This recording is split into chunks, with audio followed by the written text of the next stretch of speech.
Okay, today I'm going to be teaching you guys how to start the Greek pot. And what you're going to need is your measurement sheet. You're going to need rolling pin, 2 sticks, a ruler, and a compass. All of this is going to be laying out on the countertop to get you started. You'll need some other clay tools eventually, but we're going to start with this. So the first thing you're going to do is roll out your slab. And what you're trying to achieve is get your base here.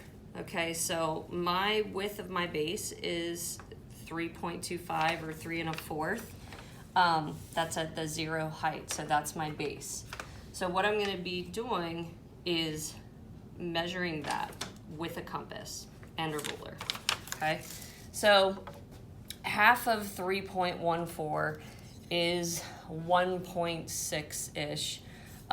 So on my ruler, I'm going to hold up my compass to it, and I want it to get to that distance. So it's like 1.6 right there.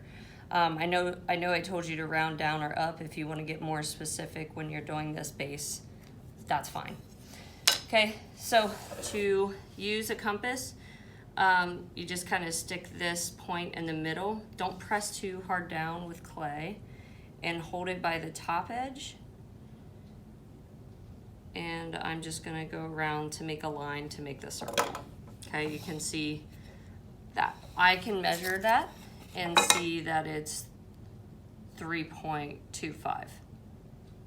Okay. All right, so now that I have that, I have my measurement. I am going to use my clay knife, so you will need a clay knife, and I'm just going to cut out that base.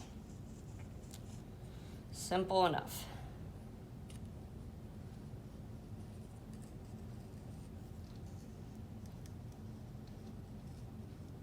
So once I have my base right here, I am going to start rolling my coils. So remember, when you're rolling, by the way, to keep it on a board, if you roll on the table, it's going to get stuck. Okay. For your coils, I do like to use the whole table. Make sure your table is clean, that there's no plaster dust on it or anything. So I've kind of wiped this space down, even though there's like paint kind of stuck on it. Okay, so the first thing I'm going to do to make a really good coil is I'm going to compress my clay, and I'm going to just squeeze it in my hand to kind of get it into a long shape. This actually helps compress it. It makes your coil more even eventually, and will get you started. Don't just all of a sudden start rolling it. You're going to have more challenges. Okay, so now that I've got it started, I'm going to be using my hand, the whole length of my hand, but I'm giving more pressure with the palm of my hand. Okay, and I'm just kind of pressing down and moving my hand across the coil as I start to feel it thin out. So obviously this is a huge coil, that's great. So I can use it a few times. So as far as the thickness of your coils, I told you guys you want it to be a little bit thicker than some of you have made them in the past, which this is a good thickness. If you hold your fingers up to it, roughly the same thickness as your fingers, or even a little bit thicker depending on the thickness of your finger. Okay, so as you can see, this pot just gradually gets wider as it goes up. At the base, I have the 3.14. My next measurement is 3.5 in width. So when I go to add this coil, I'm going to be placing it a little bit more, well, kind of right on the top of this edge. And then when I blend it, it kind of stretches out a little bit. If it was going to significantly change, like up here in this area, I might have to lay the coil on the outside edge. Or the inside edge, but for just like that little of a change, like 0.25 of a change, it's, I'm just gonna lay it right on top. So I have a banding wheel over here to show you that it's very easy. to use a banding wheel as you're making a symmetrical coil pot. So, the reason why I'm not slipping and scoring at the moment is because when your clay is the same consistency, you do not need to slip and score. I need to make sure this is in view. So when I get around to the other side, I'm just gonna tear it off. Eventually you could just overlap the coils and layer them like around. I wouldn't say do like too many layers, but this is good. So I'm just gonna kind of compress it down. There's a little bit of like an overlap here. It's okay that it's uneven in height. You're just gonna continue to add to it, okay? So, wooden tool, best friend for this, because we're blending our coils. So I'm gonna take the wooden tool.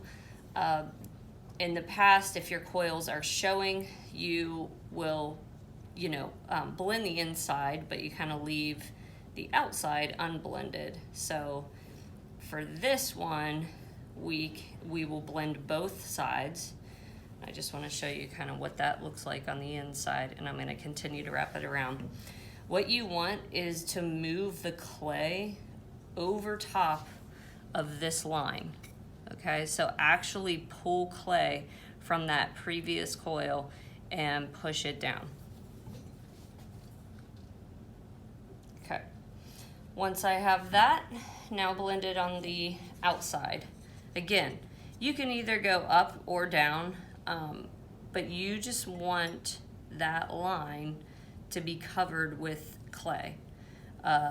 If you just like lightly blend it so the line disappears, what's gonna happen is you're gonna get a crack there, it's gonna be weak. So seriously, pull that clay over the line, or the seam, I should say. And this is the reason you can get away without slipping and scoring each coil onto the piece. So once I get this coil on here, like I always say this, but clay always starts out crude or like unfinished, and then you continuously work on it to make it look nice.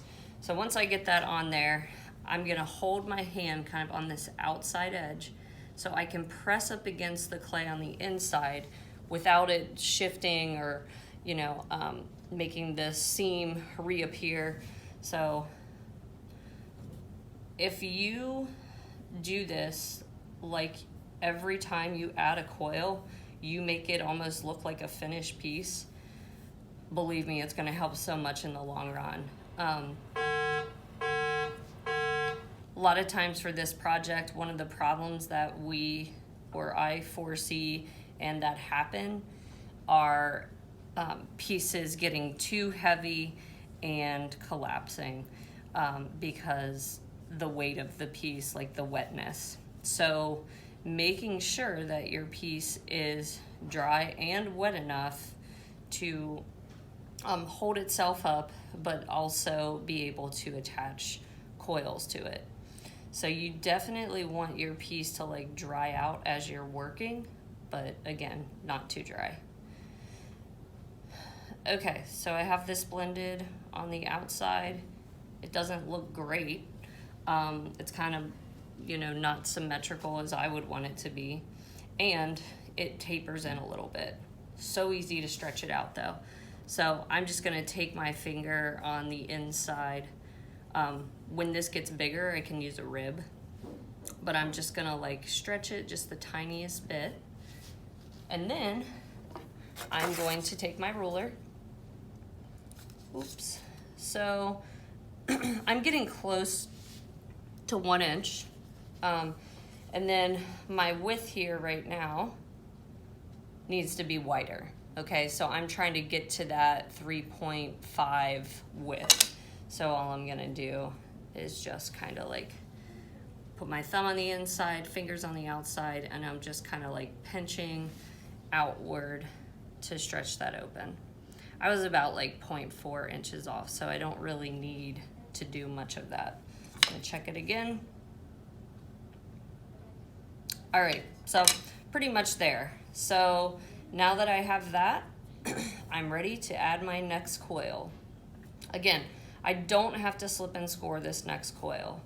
However, if you leave for the day, obviously, wrap your piece up in plastic and whatnot, but when you come back the next day or over the weekend, you want to make sure you do slip and score the first coil on, because that clay consistency has changed slightly, so you want to make sure that they're going to adhere together strong.